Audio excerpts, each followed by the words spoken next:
Assalamualaikum students, how are you all? I hope you all are fine. Today is very first lecture of this week for Urdu literature.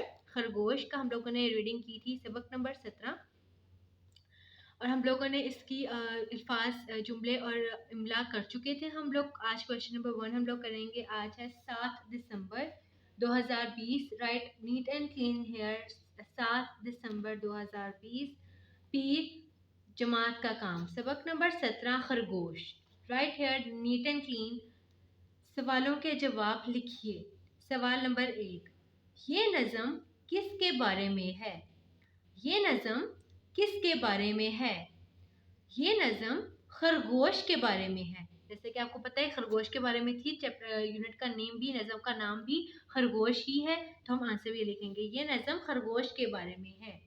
सवाल number 2, इसी तरह से आप लोग लिखेंगे 1 और 2। सवाल नंबर 2, खरगोश का कद कैसा होता है? खरगोश का कद छोटा होता है। खरगोश का कद कैसा होता है? खरगोश का कद छोटा होता है। चे आंखों वाली है वाओ छो टेलिफ्टा छोटा छोटा होता है। कोई भी क्वेश्चन होगा आप लोग मुझसे पूछ सकते हैं जूम सेशन में या व्हाट्सएप पे। आई होप आप लोग घर पे सेफ होंगे। अपना ध्यान रखें। अल्लाह हाफ़िज़।